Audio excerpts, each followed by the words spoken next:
vaping now, because the government is being warned that limiting the use of e-cigarettes will be another nail in the coffin for many pubs and clubs in Yorkshire and Lincolnshire.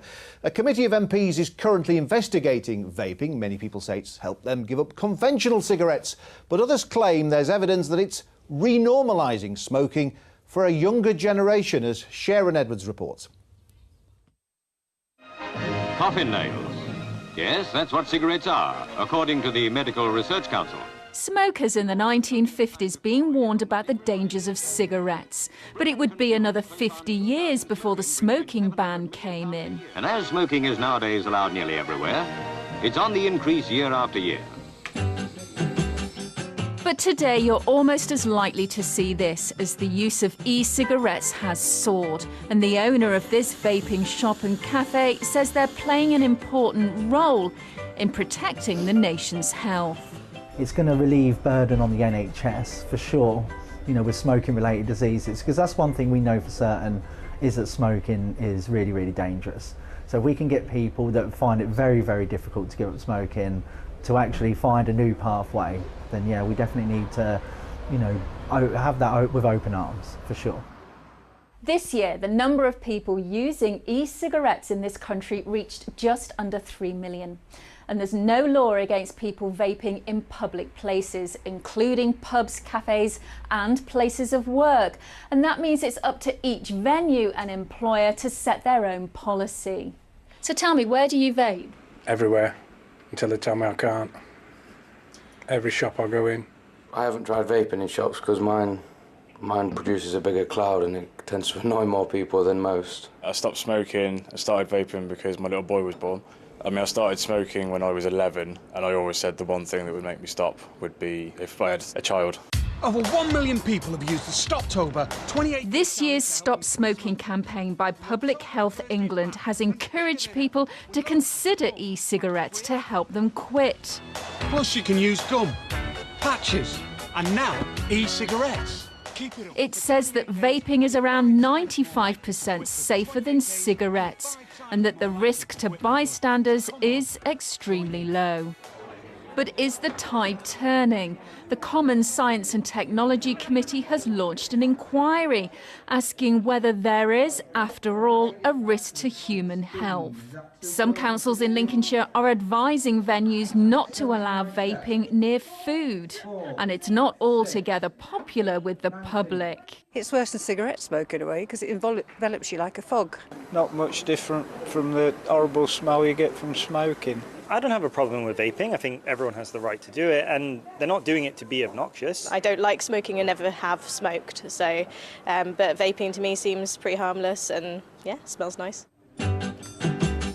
This pub and social club in Lincoln does allow vaping, saying it's necessary for its survival. If it was to be banned across the country by the government, I think it would have an effect. We do have customers that would come in and enjoy it, but it probably would be kind of another nail in the coffin for the sports and social clubs, the working men's clubs across the country, which are, some of them are struggling, and I think it would just be another detrimental effect on their business.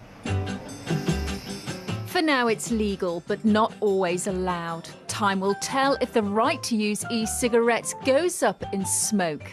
Sorry, I mean vapour. That was SHARON reporting there. We're joined now by Allison from the Freedom to Vape campaign. What do you make of this argument that vaping is renormalising smoking for a younger generation? Well, even Public Health England disagrees with that, and so do all the major bodies, the Royal College of Physicians. So there is no evidence at all to support that theory.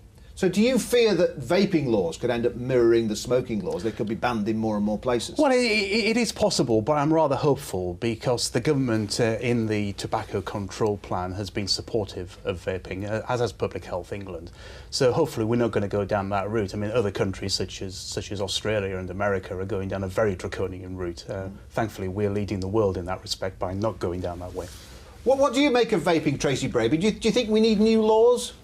Well, coming from a family of smokers, I think anything that encourages people to stop smoking is great. It does seem that people who move from cigarettes to vaping stay vaping, but obviously we don't want it to be a gateway for younger people and children.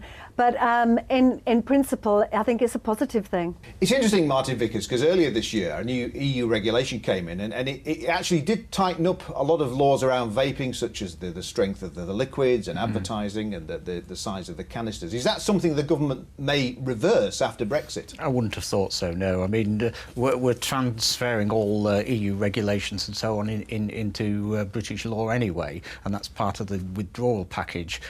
You know, I find vaping a bit irritating, to be honest, but I'm not in the business of banning things. We all have to rub along with each other. And what do you find irritating about it? Oh, it's interesting. Just the smoke and the smell and that. No smoke, though. No smoke, Martin. Well, all right, it's the vape. Steam. The vape, OK, whatever it is, I find it irritating. But, you know, we all find other people irritating at times and we have to rub along with each other. Let's, you know, just get on with things and certainly not ban it. And this is the point, isn't it? That actually, I mean, although a lot of people say it is harmless and has helped people give up smoking, a lot of people don't like the smell, do they? They don't want to see it in pubs and restaurants. The smell all depends on what type of e-liquid is being vaped. I mean, you can get things that you know, toffee flavoured and strawberry flavoured and things like that. The stuff that I personally vape is pretty odourless. You really can't smell it very much. But of course, a lot of people, Tim, are also annoyed about those people who cloud chase. They decide, that's what it's called, they decide to create as much vapour as they possibly can in a vaping competition.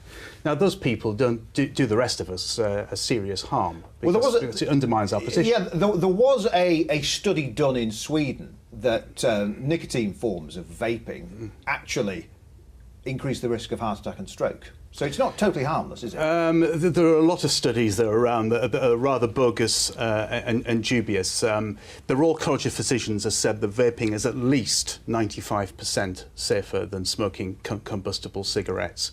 So that is what the government is basing its thoughts and its policies on. But just taking what Martin said and answering your question about the government changing some of those regulations, well, the messages that I'm getting from government is indeed they are going to change some of them, such as the ridiculous restrictions on the size of bottles, things like that the government would look to change. Well, that's freeing up, you know, that's deregulating. In principle, I'm quite happy to deregulate where it is, as long as there's no proven health issues, then, as I say, we just have to rub along with each other and accept it. What do you make of this argument, Tracy Brabin, that a lot of licensed premises fear that we could end up going down the same route as the smoking ban all those years ago? And it's working men's clubs, social clubs. In other words, it's the working class that could suffer. Well, I'm not sure about that, but what I would say is that we should also support NHS England in keeping the cessation sessions in hospitals going. So we can't just replace it with vaping. We need to ensure that people stop smoking and actually stop vaping as well, just for their health, because it still has nicotine in it.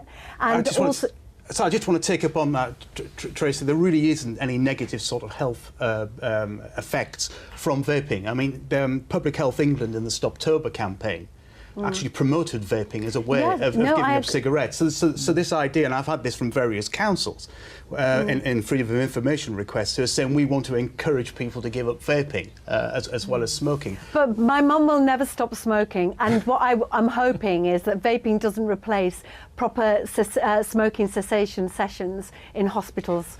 One for the other. Interesting debate. I know a lot of people have a view on it. Thank you all for your thoughts today. That's all we have time for. I'll hand you back now to Sarah Smith in London.